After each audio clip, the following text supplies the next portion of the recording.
Welcome to this episode of the Gunman. So this video here is part 4 on the full repair and respray on this MK1 GT Ford Cortina. Previous videos have gone right through the repair stages, primer, block work, and then we also painted the inside of the bonnet and boot lid, and we'll be picking straight up where we left off in the last video. This video is mainly going to focus on painting the bonnet and boot lid. Week 2 on this Cortina.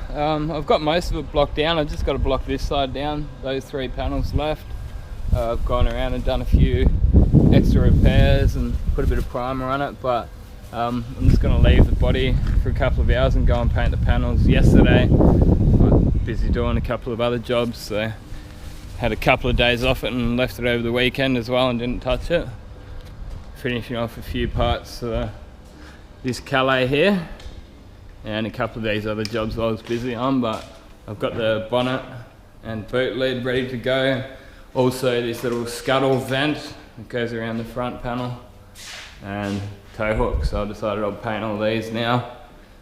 And I'm just at the point I just want to see some colour on it. I've got the insides obviously already done and just want to start getting some colour on the outside. And so the prep work that I did do on those panels was, first up, block it down with 180 grit, and then went over the 180 grit with some 320 grit on the orbital sander. Once that was done, go around all the edges with 320 grit by hand, so all the edges around that you can see me painting now. Make sure there's no big thick orange peel or no chips or anything like that. Then go over the entire thing again with 500 grit on the orbital sander with the interface pad, and finish it off finally with a piece of 500 grit by hand, making sure that none of those 320 grits around the edges are still showing, because they probably will show up in the base coat colour and clear coat. Depending on the kind of colour that you're painting it, if it's going like a light metallic or silver or something like that, then you're more likely to have some scratches showing through after you clear coat it. A colour like this, just about any solid colour that you do in clear over base, if you see a couple of minute little scratches in there, you will be able to actually clear over them. If they're deep, then you will probably be able to see them. So it's just up to you to, a bit of trial and error, do it on some inside panels, and you'll get the hang of which kind of scratches that you will be able to fill up. It's not really recommended, but sometimes it can save you a bit of stuffing around in the booth, knowing what you can do. And if it does sort of shrink back into that scratch later on, well then most of the time with a solid colour you will be able to actually just sand it out and polish it up. Whereas with a metallic, if you get that sanding scratch in your base coat, well then you can sand that clear back as much as you want, you'll still always be able to see it. Anyway, as you can probably see, I'm using the DeVilbiss SGK 600 BV 1.4mm, also known in the UK and other parts of the world as the FLG5. This is a very awesome gun. Looking at it now, I've actually already sold it. I'm thinking, why the hell did I sell this? But hey, I had to move on, and I'm living over in Thailand now, producing this video in Thailand, having a bit of a break before I go over to Bangkok and get stuck into work. So it's going to be a little bit different for me at the start. I'm going to be doing a little bit of sales and stuff, sales and marketing. Hopefully that ends up working out, and we've got a few contacts, so don't worry guys, I will not be out of spray painting for too long. If anything, at the start, this is actually going to work out better for you guys, because I've got loads more time to spend on these videos, more time editing, more time working on my website, which I've actually been really busy doing, categorizing all 286 of my videos and putting them on my website, so you guys can jump straight over there and you can see full projects listed job by job without having to look through the YouTube channel and find which one is which. So yeah, make sure you do go over there and check out the gunman.net.au. So the base coat I'm using, as I mentioned in the previous video, is the Concept No Mix base coat. We used a color card that is a Fiat color 854 or 160. So if you type that in under Fiat as a manufacturer, you could find the same color. I mean, it's actually not even a factory Ford Cortina color, as far as I know anyway. They may have mixed it up off a Cortina color, but it sort of just looks like they've just found some 2K red and splashed it over the entire car just for a quick paint job. Most of it was done in 2-pack. There was 2 panels that was done in acrylic, so it really was a good indication for me of the difference that it makes going over 2-pack compared to acrylic, because The previous job I did, you guys have probably already seen the mini video where I did the 64 Mini Cooper, and that was only, say, a month before I did this one, and it got shrink back all over it because it was acrylic paint underneath. It looked fine until about 3 days after, and then this big heavy shrink back started coming through. On this car, I was just like, man, I don't want any of that to happen again. So I was a little bit more careful with the drying of my primer. I got the infrared curing lights and dried it right out because I didn't want that to happen on this one, and it turns out it didn't, but I would put that more down to the fact that it is 2-pack underneath rather than the acrylic. Again, I did leave this base coat a little bit thicker just to give me good coverage, because reds are pretty well known for poor coverage, especially in solvent-based range. I do hear that the water-based colours are a little bit better, so you might even get like 1.5 coats coverage. Whereas with your solvent base, if you don't leave it really nice and thick, you can go 6-7 coats and you still won't get coverage. So good thing about this gun, it's been that it's a 1.4, so it still gets enough fluid out, but it's not HVLP, so it doesn't get it on really orange, peely and chunky. So pretty easy gun settings too, full fan, full fluid, and about 20 PSI. And then just smash it on, get it on nice and heavy. Again, you do have to be careful putting these solvent bases on as heavy as I am. That's just mainly for shrink back and fry ups, which are a real pain in the ass. I guess most painters' worst nightmare is getting the paint to fry up. Another thing that will not be happening with your water base, because there's not enough solvents in there for it to react with anything underneath. The best way to try and avoid any fry-ups, again, is just to make sure that your primer and the paint underneath is well cured, and that you're not going over acrylic paint again. I actually just made a video on how to spray acrylic paint, and it's got over 10,000 views in less than a month, so that's actually been one of my biggest performers as far as the video goes anyway. But yeah, I do say be careful when using it.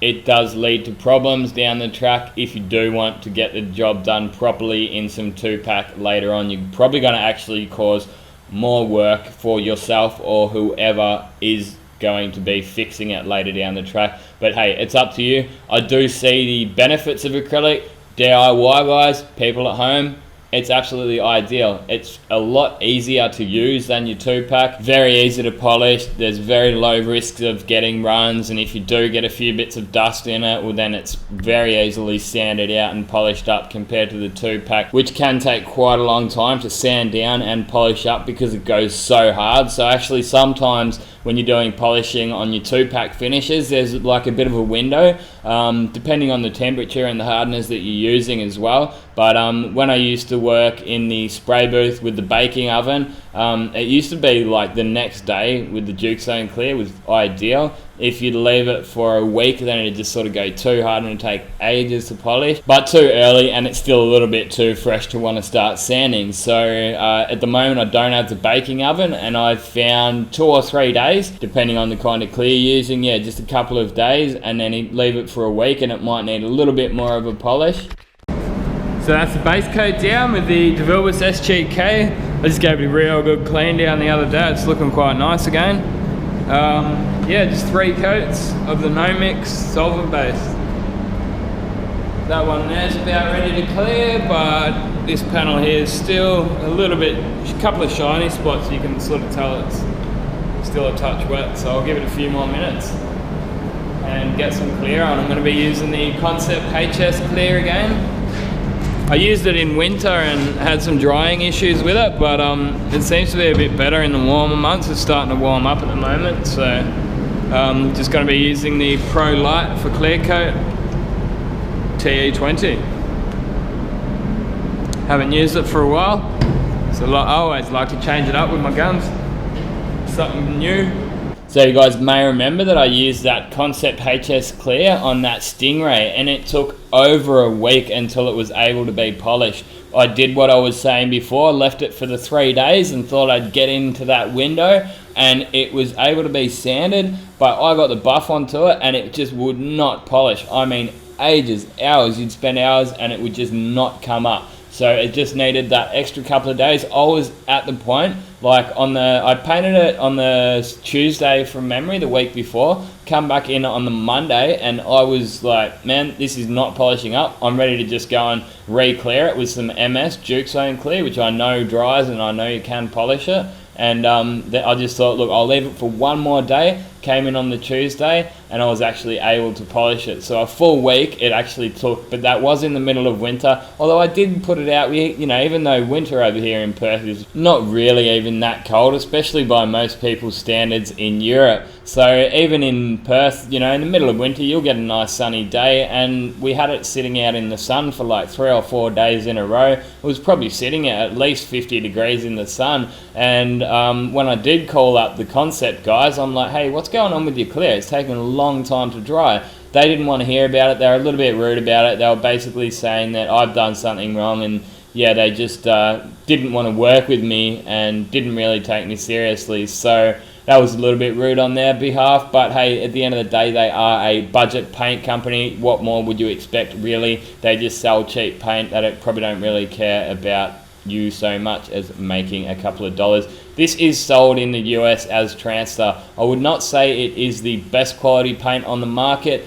but it is okay for a budget job or a mid-range job. Anyone that's willing to spend over 10 grand on a respray, then I'll happily go put Standox, Speed Hecker, Sickens, whichever paint brand glazer it they want. But any big jobs under that 10k mark, well, then I'm just going to have to do my best with some of the cheaper products. I just did a VL Calais. You guys might have seen the gold one that I've done. I have not had time to edit it. I might get into that video soon once I've finished this set off, and a couple more that I want to get onto. But that guy happily, he didn't care. He's just like, mate, whatever it takes. I just want the best looking car I can get. And we put the Standox Express Premium Clear over it. I tell you what, that stuff is absolutely amazing. The off the gun finish, the gloss that held.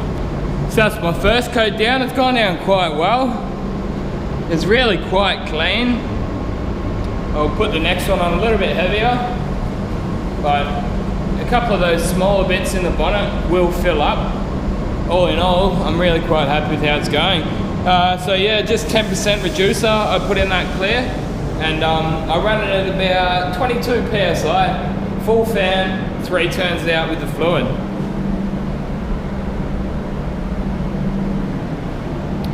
Ready to get that second coat on now. Not leaving too much flash off time, only about 5 minutes. It's pretty warm, probably about 25 degrees.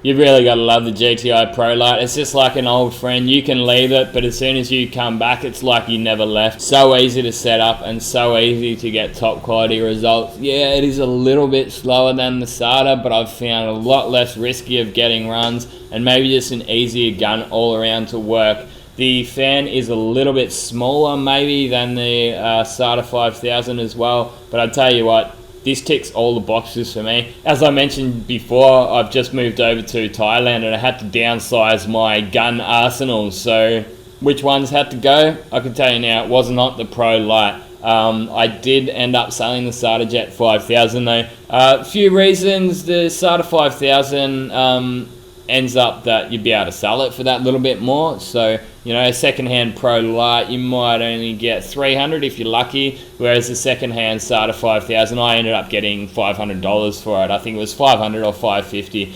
But yeah, the other thing is that this was a gift to me from DeVilbiss Australia. They sent it out, and I would just feel a little bit bad giving something or selling something that I was given. And to be honest, it's every bit as good as the SATA 5000. It's not like I'm going to be missing out on anything. I can still get just as good finishes with this. Even the GPI, which I've just been given by Spray Guns Direct, they've started watching some of my videos. They were pretty interested, and they said, mate, we'd like to start sending out some products for you to demo. Now, don't worry, guys. It doesn't mean I'm just going to start selling out and telling you the guns that they send out are the best. I was very cautious of this at the start when I started speaking to them. I said, mate, the last thing I want to do is go and start selling out, and then everyone will know, hey, this is a guy that just tells you that these guns are the best because he's getting free guns off them. And they were really cool about it. He said, look, all I want is an honest review. I'm taking a gamble by sending you guns out. If you turn around and say they're crap, well, then that's up to you. So basically it leaves me at ease to be honest to the review, as if I had have bought it, I'll still be including all the prices, all how to get the guns. I may just mention where I did get them from without over advertising. That's what I did say to them. I said, look, if I'm just telling people these are the best guns and this is where you should be getting them from, well, then that's an advertisement. That's what people skip at the start of my videos. People value my honest opinion, and that is what I want to keep, and these guys have been very good about that. So don't worry about that, guys. I will never sell out for the sake of a few spray guns, but at the end of the day, I have spent a lot of money on buying spray guns just for the sake of reviewing. And if I can partner up with someone like Spray Guns Direct to keep you guys in with the latest spray guns, and me also not too far out of pocket with all these guns that I have to buy, I think it works well for everybody. And to be honest, I have been extremely happy with the way they have treated me, and they do seem like a good company to partner up with. I actually, first time I spoke to him, I was on the phone to him for about over an hour, and he just seems like a good old everyday genuine guy who his old man owns the business and he's taken it over from his dad. They were just one of the companies that got online before some of the other guys did, so they're well established online, and they actually do already have a good reputation anyway. So there you go, the Pro Lite has come through with the goods again. That's a real nice finish. That's pretty flat, it's clean, and if I can get the rest of the car to look half that good, I'll be happy. I think being that it's a solid colour, not a metallic, would probably help a little bit with getting it nice and clean, because the metallic, sometimes those little particles will end up sticking up through your clear a little bit and creating a bit of dust. But yeah, real happy with that. I mean, it's not like ripple free, it's not perfect, but it's all the owner wanted. Like, there is a couple of little ripples here and there, like, but nothing that really jumps out and catches my eyes, and I'd be happy to drive something that looked like that around. I'm sure the owner's going to be happy. Next thing I'm going to do is just peel this back, just because it is quite wet, as you can see, and to stop that clear coat bridging up, if I pull this tape off now, it'll just flow around there nicely. So I'll be leaving it there for this video. Hope you guys have enjoyed listening to me ramble on for a little bit. This is a car, as it left our workshop looking $1 million. I was really happy with the way this car came up, and I definitely do have a soft spot for these MK1 GT Ford Cortinas. Actually, do go over and check out my website. I'm pretty happy with how it's coming along. Now you've seen this video, get out there and paint some shit. Thanks for watching, and this has been another Gunman production. Goodbye.